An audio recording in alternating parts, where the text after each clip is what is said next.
The country's men's volleyball team is hoping to break a 14-year medal drought in the Southeast Asian Games. After clinching the bronze medal in 2005, it's been all downhill for the men's national team. But this year, the Nationals are in a good position for a podium finish with a star-studded lineup.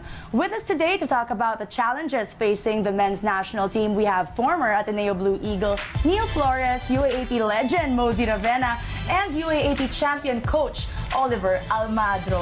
Welcome to The Score. Hello. It's good now to talk about the men's volleyball team, diba? You know, we always talk about the women's volleyball team, the national team, but now, men's national team. What can we say about the lineup? Tita Mozzy, your thoughts on that?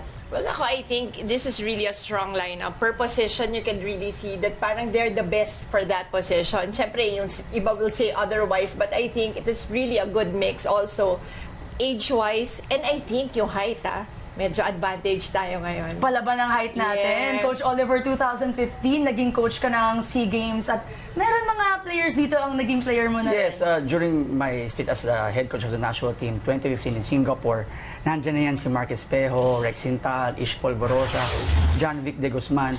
So they really have vast experience in playing in the SEA Games. And now, you know, John Vic on his third SEA Games, so siguro being the captain pa rin, yung experience niya nandyan. Plus the experience of Mark and Brian Bagunas internationally. You've played against them, you've played with them. Neil, Yes. how about you? Your thoughts on the lineup? You know, sabi nga ni Tita Mozzy kanina, this is a strong lineup, but personally, I think this is the strongest lineup of our men's national team in the recent years. Of course, #Bay, I'm talking about Brian Bagunas, Ranan Abilia, and Mark Espejo will be at the forefront of our attack. But, you know, only two outside hitters can occupy that position in the starting unit. So I think one of them is being converted to an opposite spiker. But you know, it's good to have a star-studded lineup like we mentioned a while ago para kahit sinong ipasok, kahit sinong ipalit, kayang-kaya. 2005, Tita Mozzy, was our last bronze medal. How do you think our team will fare this year? Well, judging from the pool, medyo malakas naman talaga yung napuntahan nilang pool, no? Para we could also manage our expectations with the men's team. We're in Pool B, Philippines, Indonesia, Vietnam, and Cambodia. Remember, Indonesia, Vietnam, podium finish yan palagi. Diba? In the last, 4 years, medyo mabigat. Even Cambodia daw, nakakalaban na nila. Before ang Cambodia, napakalakas din. But then again, pag natalo naman nila yun, nakalusot sila doon, Michelle. Mataas na yung kumpiyansa. Agad-agad, diba? Parang maganda na yung laban mo. Medal ka na talaga for sure. But again, sabi nga ni Neil, it's the strongest strongest mix for a while now. But I'm hopeful. I'm really hopeful with this bunch. Coach O, are you sharing the same sentiments? Yes, in my experience when I was coaching the men's national team, yung Vietnam, when Mark's playing, sila Rex, nakalaban namin sila, ang strategy namin noon is just to keep the score close. And we beat them 5 sets. So, yun yung sabi ko na may chance. But keep the score close, it boils down into strategy. And game na lang. Attention to details. Kasi may mga minor details na kailangan i-check. Strategy, attention to details. Plus the heart na nandito tayo sa country natin, yung pride. I'm sure these players with Dante, experience niya rin sa pagiging national team, si Coach Dong. So I'm sure mamotivate nila mabuti yung mga players. Para sa akin lang, home court advantage.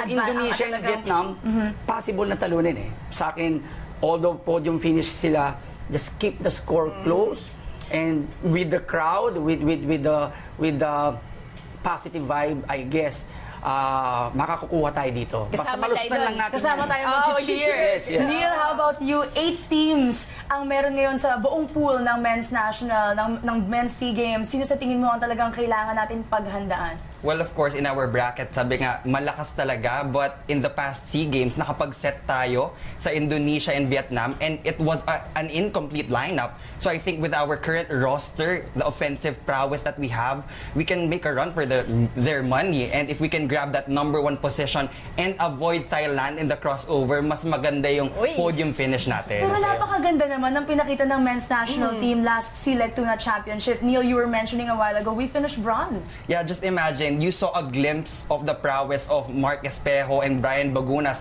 because Mark scored 35 points and Brian Baguna scored 22 in the span of Basketball ba to? 5 sets. Hindi naman bago kay Mark, 55 points nga nagagawa Totoo niya. naman, totoo naman. But you know. isa team effort pa rin. Wala ka Team pang effort. run Abdilia. Yeah. Diba? Wala pang Tapos kompleto na yung mga yung middle nila, malalaki na. Yes. We have a good libero. And Rex is playing so well. one of the best setters dito, tatlo sila na nandyan. So, Let's talk about key players now. Tita Mozzy, who will be the X factor for our national team for you? Well, syempre, banner talaga dyan si Mark and si Brian Bagunas. Parang given na yan.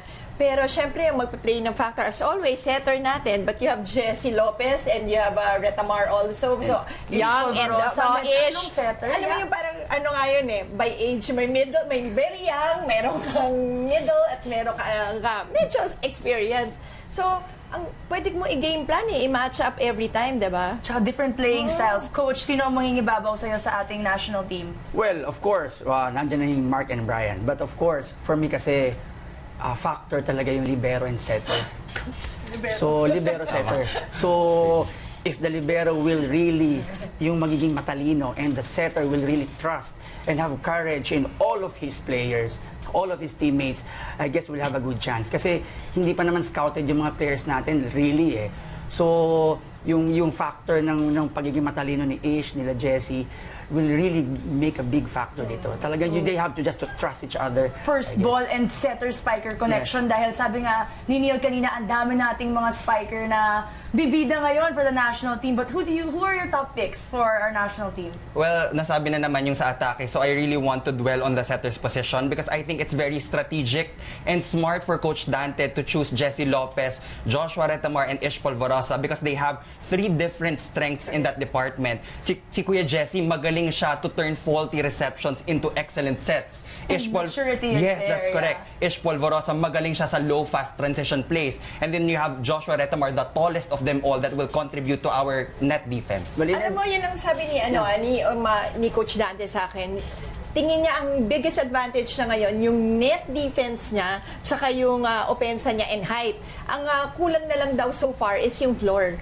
Yun na lang ang medyo weakness. in addition naman, Rexintal, isa sa mga medyo senior dito plus din sila Abdilia. He is really a smart middle blocker. Yes. So he will really play a big factor here. Kapag naging yung ibalik ni Rex yung talaga pagiging matalino niya sa paglalaro plus Ish, nandiyan na sila Bagunas and Mark.